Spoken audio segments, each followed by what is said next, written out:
This is Contestants Not Appearing on Stage, a weekly podcast for game show enthusiasts.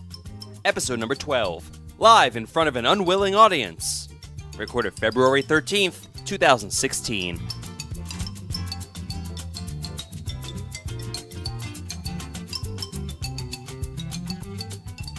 Welcome back, everyone, to another episode of Contestants Not Appearing on Stage. My name is Torgo. Thank you for joining me. This is going to be a little offbeat of an episode, given the time we're recording this and where we all are, but I am here, and let's find out who my co-hosts are this week. I'm Jordan, aka Unique Perspective, and we're staring at a glass of milk all day. Take that as you will. I'm Billy Brackets, aka Joe Lenardi Jr. March Madness right around the corner. Everybody get excited like Steve Harvey. I am JJ, aka The Price is Jason.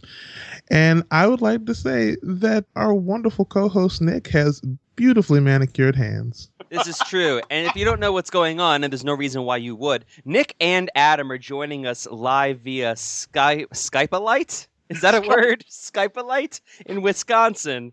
So they'll be cutting in a little bit later into the show with their opinions on some stuff. But they're in a diner right now, and we don't need 35 people in the background while we're talking. But they are here. Give a wave, Nick. We see you. We see you in your phone. There you go. Hi. Nick is saying hi to everybody. So we're going to start. This is going to be a pure The Price is Right episode, not because we want to ignore the other game shows. There's a lot to talk about this week, which is why we're doing an episode this way. First off, we had the Valentine's Day special yesterday. I have never been one that's a big fan of the pairs of contestants on The Price is Right, mostly because I always feel like one of the contestants always ends up feeling like an accessory to the quote-unquote main contestants. And the main issue I took with it yesterday, I get that they had newlyweds on the show. There was zero reason to have Punch-a-Bunch with pairs of contestants. It was awkward to watch with two people punching at the same time, and there were so many other things that they could have done besides Punch-a-Bunch. What do you guys think about having Punch-a-Bunch on a couple show? Should they have chosen a different game, or did you like the variety? I think the problem with what happened with Punch-a-Bunch's execution is that it just wasn't very well organized. I think it could have worked if Drew suggested whatever the guy's name was, punch here, and then whatever the girl's name is, punch the next one.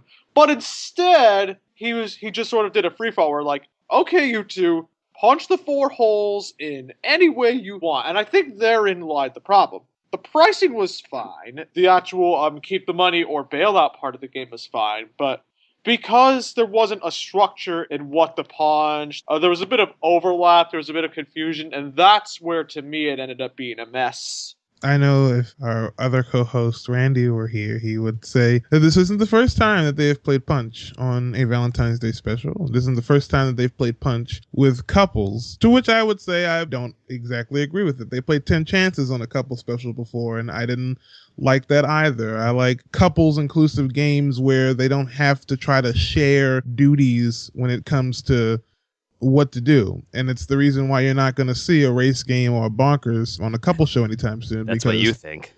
Sharing those duties, that would seem even more of a mess than Punch-a-Bunch seemed. So I didn't like it in particular. I appreciate that they're trying to find different games to play on Valentine's Day, but I would have picked a different cash game to play there. What, you mean we're not going to see the debut of Relay Race Game? No. Get these 4 prices off and pass the baton. But do you think Punch-a-Bunch could have worked if it was organized differently? Or do you just think Punch-a-Bunch just will never work on a couples show? I just hated the camera shot of seeing 2 people with their backs to the camera punching holes at the same time. Even as someone who doesn't care that much and doesn't know very much about how, to fill the space in the camera lens, that did not look good. Just the way they went at it just seemed clutter. Adam brought up a good point that maybe they could rotate turns, have one person in the couple punch 2 holes and another person in the couple which punch would be another fine, 2 but what holes. if they got an odd number of punches? We got lucky that they got 4. Well, I guess then rock, paper, scissors. What if they only get 1 punch? Well, I guess they figure out who gets to make the punch. We'll punch together, dear. Clasp our fists together. But speaking of interesting camera angles, probably the most fun aspect of the show, besides having that, for us fans that watch it pretty regularly, is they decided to play side by side, and side by side was located next to the turntable. which is not where it's normally played. It's played next to door 2. We knew that they had something going on in front of the turntable because they had the trip to Italy on the turntable wall, which is a terrible place to put a prize, but that's another story for another day, and I think we've debated that before. And then they pan out, and all of a sudden, side by side is just rearing its head next to the turntable. And it's like, I'm not sure why they did that. Maybe just to keep trying new things. I know that they're being more experimental with where games can be placed. They had squeeze play in front of Contestants Row.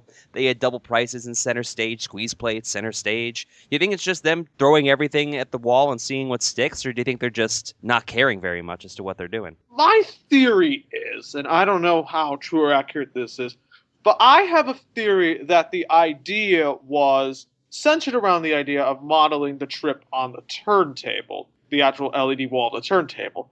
And then when they decided, hey, let's put the trip on the turntable, what game would be good for a trip, and is there anything we can do to complement that? I feel like that's something that might have been in their mind. Now, this is just a theory. I don't know TV that well. I'm not someone who organizes this sort of thing. But I feel like with the idea of the trip on the turntable, I feel like that could have been the centerpiece of everything. And I know that JJ and I were talking about this last night. Will this open up the possibility of having more pricing games in various different locations?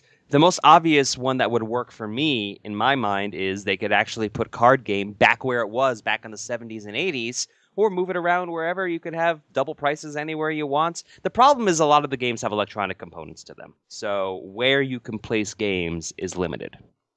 And I know card game has the car, as Adam mentioned, but you could always, I don't know, keep the car behind a door. As Adam also mentioned, I think one of the reasons why they're doing this is because it's less going through the motions. It helps spice things up, make it not seem as boring and dull. The reason they've been doing this is, he says, they've been throwing stuff at the wall for seasons now. I think it's Adam, the director of the show, who has been a part of the show for, I don't know, I think it has to be over 20 years, if maybe a little less, but his father was a part of the, company for years beforehand anyway.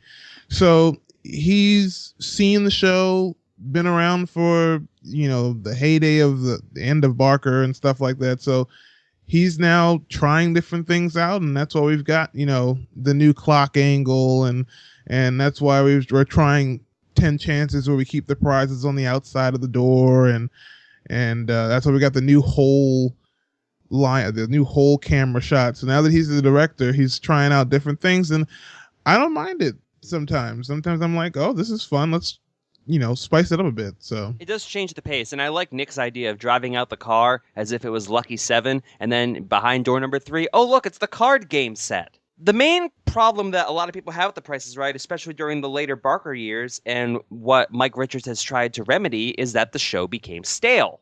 So I think that they're just trying to shake things up in different ways besides offering different prizes. So I like it. Another story for another day. I think one way to not make things stale is to bring back 3-car shows on a more regular basis. But we'll talk about that. You've been fighting later. that battle for a very long time. We'll talk about that. Not at all bitter. Not at all. But otherwise, besides that, it was a pretty normal show. Apart from the side-by-side staging and just having 2 people play punch, everything else was relatively normal. So the couple that played any number, is that the first same-sex couple we've ever had on a couple show? I don't know. It's definitely not the first one to get called down. I'm pretty sure that there's a quota where they always have one, which again, take that as you will. I believe they're the first same-sex couple to make it on stage. Yeah, I don't recall seeing one on stage, which it makes me wonder that one of the video clips that they released to promote the Valentine's Day special was of the same-sex couple that ended up making it up on stage playing their game. And it makes me wonder if that's the reason that they put that clip up. Because it was a lost game. Well, I mean, they cut the loss out, but I'm thinking they put the clip up of the same-sex couple playing on their press release site so that websites could run with the story of The Price is Right had a same-sex couple on the show today. So that's true. That's a good point. Yeah. Although I'm still not comfortable with the fact that they only always call one same-sex couple. I mean, granted, you could be like, well, it depends on how many of them are in the audience, but if they're the only same-sex couple that shows up that day, they're guaranteed to come on down. Every once in a while on the closed captioning, because people give shout-outs on the big wheel all the time, and every once in a while you'll have someone a homosexual on the show who'll be like, shout out to my husband, and it's a man, or shout out to my wife, or it's a woman, which is fine. But if you keep the closed captioning on, they don't always make a point to say that. And I think that's an interesting agenda for a private company to have. Like, oh, who runs the closed captioning company? Billy Graham. Aw. Okay. I see why now. That's true. Oh. But did you like the Valentine's Day special? Leave a comment in the comment section, but we're going to move on to something that was just released yesterday, and that is the bumper for next week's Dream Car Week. And we know what the 5 dream cars are going to be, and we know where a couple of them are going to be played in the show. We know that there's going to be a Porsche Panamera on the show. We know that there's going to be a Mercedes-Benz S-Class Coupe, and that is going to be in Golden Road. We know that there's going to be an Aston Martin Vantage GT. We know that there's going to be a Maserati Quattroporte, and we know that that's going to be in More or Less. Those last 3 cars, by the way, according to a fan on one of the fan sites, all definitely exceed $100,000 in price. So instead of 1 6-digit car, we're getting 3 6-digit cars. But the interesting one of the 5 dream cars that they had to me is the BMW. It's either a 300 series or a 400 series. And it's not so much that the car is on the cheaper side, it's that the car is next to the big wheel. Which brings up the question, how are they going to apply that into the show? Are they going to have that as the bonus prize for getting $25,000 on the big wheel? Instead of getting $25K, you get a car? And if so, that's dumb. That's what I was wondering. When I first saw it, I thought to myself, oh, this is a set decoration. That's what I thought that was for. And it still might be for a set decoration. But when I found out that it was the lower series BMW, one that wouldn't even cross $50,000 in price, that made me wonder, oh, well, now are they going to give away the car as a bonus? And the nice thing about cash is that they can just take the tax money out of it and you can just take the cash you have. With a car, you got to pay the taxes on the car. And I don't know if I'd like to do that on the big wheel. Adam brings up the question, is a lower class Beamer even a dream car? Generally, I feel that if they mention the brand of the car every time they have one of them on the show, I think they consider it a higher end car, like a BMW. I mean, every once in a while they'll be like, it's a new Nissan if it fits the theme of the showcase, but a new BMW, a new Audi is another one, and there are some low-end Audis. There are some low-end Benzes, like the A-Class or B-Class. I think C is the lowest they've ever had on the show. But it's like BMW, Mercedes, those are luxury car brands, and so a lot of people don't know or realize that they make lower-end cars that can get below $30,000 or below $35,000. So that is even true, though but they also don't mention that it's like, every once in a while they have a BMW motorcycle, but they don't mention the brand BMW right out the gate because BMW motorcycles are not all that expensive. Yeah. I think if they did, I think people probably would say, oh, that's a BMW motorcycle. $35,000, Drew. But like I said, we know where 2 of the cars are going, arguably 3. We know one is in Golden Road. We know one is in More or Less. I am very opposed to the idea of offering a dream car in More or Less, especially one that's 6 figures in price. All right, we have a price of $132,000. Is this car more or less than that price? Who knows that?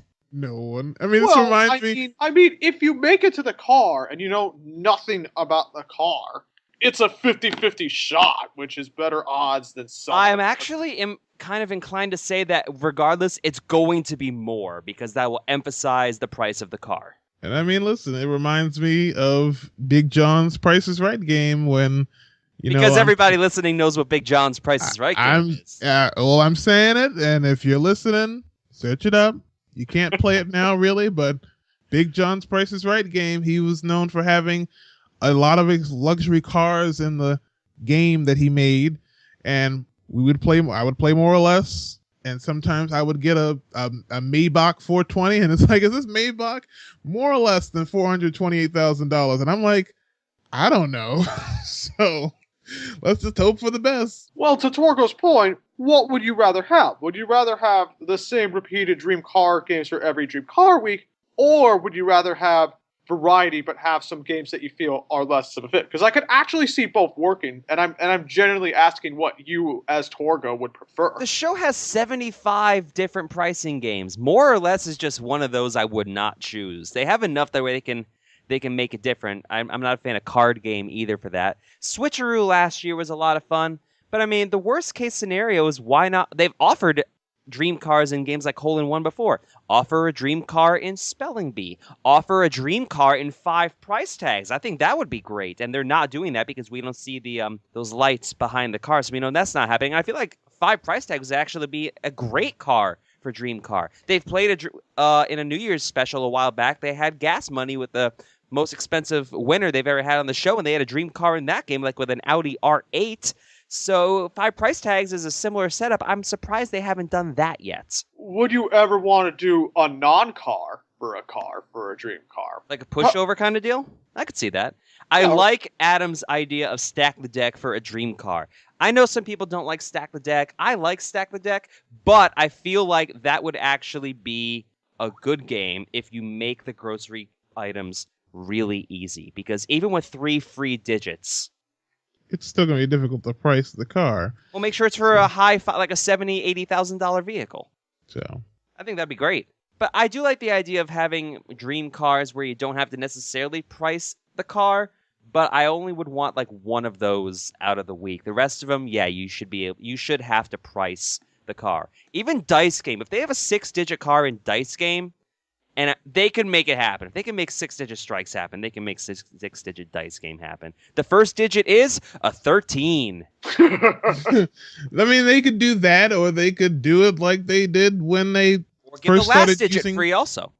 Well, when they first started doing 5-digit cars in Dice Game, they just stuck a little box on the end of or on the front of the game, and like, oh hey, the first digit's a 1, so here we go, and I'll play the rest of the game on the regular board. So.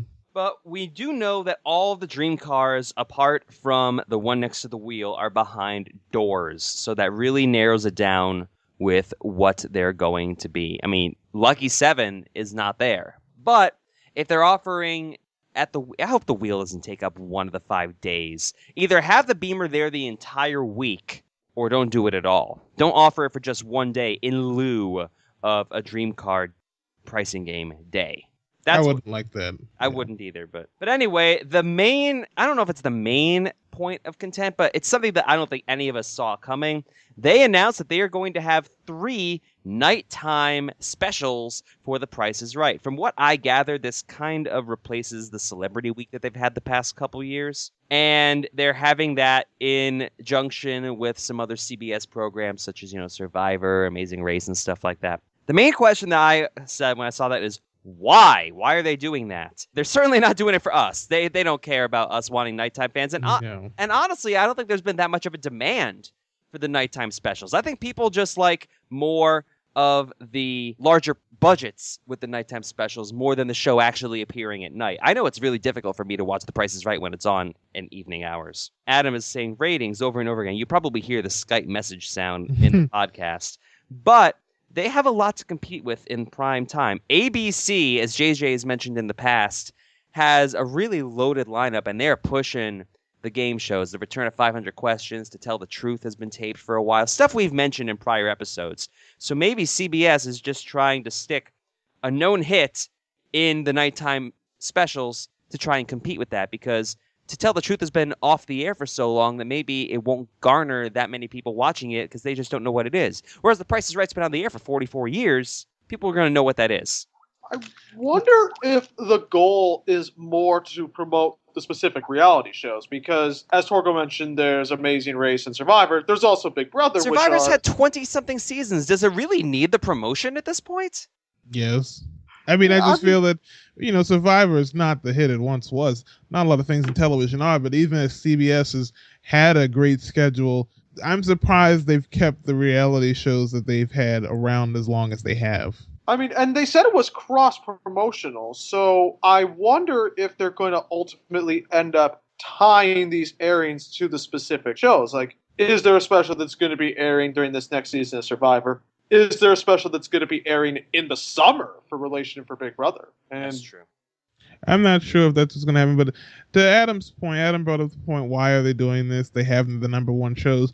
CBS isn't doing as great as they used to be doing. Mike and Molly's going to be ending soon. They Good Wife recently is ending. canceled that The Good Wife is ending. They canceled Angel from Hell, the series with Jane Lynch. Really? They canceled After- that? I couldn't have seen that After coming. 5 episodes, yeah, no.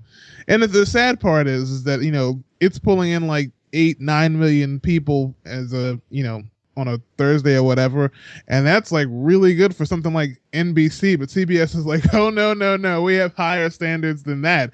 Off you go. I think with the recent schedule openings, they need something to fill the void, and they said, hey, why not choose the most popular program in daytime? It does make a lot of sense. What I want to talk about for a few minutes as we near the end of this podcast is the difference, because some people may not know, the real difference besides time slot that we see between daytime The Price is Right and the nighttime The Price is Right. And because back in like the mid 80s, they had some nighttime specials where they would have some crazy lineups. Multiple car games and a half was pretty much a guarantee, back to back, like Golden Road followed by One Away, multiple cash games. Some of you may recall when Drew started to take over, they had the $1 million game, where if they won a game and then won it also under a more restrictive set of conditions, they won $1 million. But generally, I feel like the atmosphere and the crowd is different for a nighttime show. It just feels ritzy. Drew would wear a tux a lot of the time. What do you guys think? What do you feel when you see a nighttime episode of The Price is Right? How do you feel differently watching it as opposed to the daytime? I mean, I think there's always an aura around it because most of them have been what we're calling $1 million spectaculars. So there was always the vibe of more money, but not always. And they always seem to keep the vibe. The example of this being, they did a primetime special in Bob's last year celebrating his 50 years of television, and they very much kept that feel, even though it was not $1 million spectacular. And even though I would say they played less price than usual during that spectacular.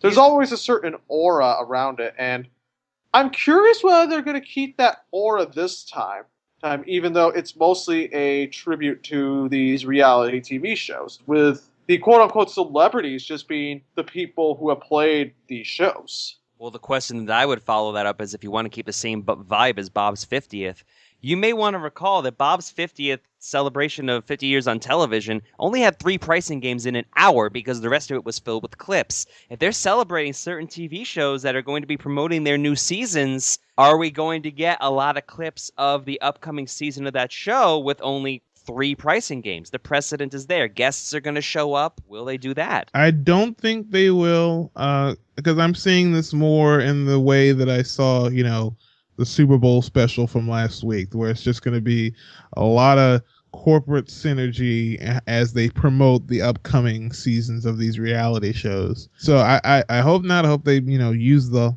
whole lineup to their advantage. Plus, I think they want to give more people a chance to play because they're there. They're super fans. Well, they're not super fans, but they're trying to get big fans of these 3 respective reality series. The fun part about this is that we really don't know. They want a really old audience then. We really don't know what to expect because this is the first time Mike Richards has done anything like this. They did the last time that there were specials specifically made for primetime. Roger Dobkowitz was in charge of the show, and they did it because of the writer's strike, and then they haven't done any since. And the last time the show aired in primetime was a 2008 Veterans Day special that they had already taped for daytime, and they just moved into nighttime because CBS's schedule back then, I guess, had holes too. So I'm very interested to see what Mike Richards is thinking, what he's going to do for his first ever primetime specials. What do you think is going to happen? Leave a comment. And normally we like closing the episode with having odds and ends, but this time we're going to go to our men on the street as Nick shovels some more food into his face. What a great segue. And we're going to have them chime in with their opinions on what we've been talking about for a couple minutes. So Nick and Adam, are you guys there? Live from Wisconsin. Yes, I am. Yep, I'm here too. So what do you guys think about what we've been talking about? Anything you want to add? You already know most of my opinions because I've been typing out in our Skype call. And clearly everyone who's watching the show can read our Skype chat. But JJ has been nice enough to read them all. regardless, this prime time should be very interesting. I'm hoping for the budget like the rest, but we'll see because prime time always has a higher budget than daytime does. And he says, Nick, what do you think? As usual, I have nothing to say. The only difference is there's about 60 people around us. This is true. But thank you guys for taking the time out of your day. By the way, they're in the same place at the same time. CNAOS first. The first time we've had more than one person recording in the same room at the same time. But thank you guys for joining in via Skype and giving us your thoughts. I think that pretty much wraps up the episode, unless anybody has anything else they'd like to add that we did not cover. I have just one more thing to add. Congratulations. It's a shame because I've been watching it and I forgot how to say his last name. But congratulations to Sam Deutsch, or Dutch, for winning the college championship on Jeopardy. Interesting wager at the end, too, because the person who was in the lead did not wager to cover Sam. She got it wrong anyway, so it was kind of a lost cause, but it is interesting that had he wagered everything, which he did and got it right, and she got it right, Sam still would have won. Well, I don't know why she did that. That's a very good question. I think she might not have realized this is a 2-day thing, and this matters too. I liked the people they had. Very fun personalities. I liked all 3 people in the finals. They were really great. I think Sam had the best personality, so I'm happy he won. It's always nice to see people win, especially college students who probably need the money a little bit more than most people who are on the show in the first place. Yep. But that's going to wrap up this episode of Contestants Not Appearing on Stage. Thank you so much for listening, and we will be back next week with some more episodes recounting how Dream Car Week went and any other fun stuff that may pop up because, like I said, we were surprised by the announcement of the nighttime special, so who knows? So this is Torgo on behalf of everybody else. We'll see you next time. Bye-bye. Thanks for tuning in to Contestants Not Appearing on Stage, part of the Torgo Entertainment Network. For more episodes of Contestants Not Appearing on Stage, check us out on YouTube or online at CNAOScast.net.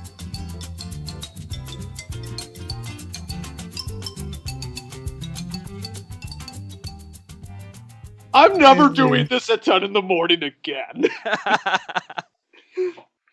I was not in it, but are we going to have the visual of the milk the entire podcast? Well, no, it's going to eventually have a little bit of displacement as Adam and Nick laugh at the same time, and they're going to shake the table inevitably. Yes, and the milk is... There it is. There it is, yes.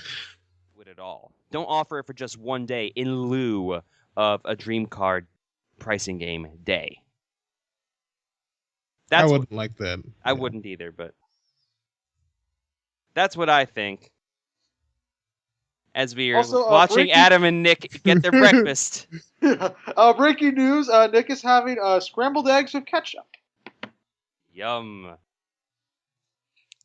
I don't like ketchup on my eggs. It's weird. I don't either. I used to, but Here's the thing, though. I don't mind a egg bacon sandwich with mayonnaise and ketchup. But you I can don't tell like... this is a weird podcast when breakfast food is almost as relevant of a topic as Price is Right. Well, it's just spoilers for the new pricing game, Breakfast in Bed. Yes. They just remodeled the entire Pathfinder set to look like a bed with a headboard.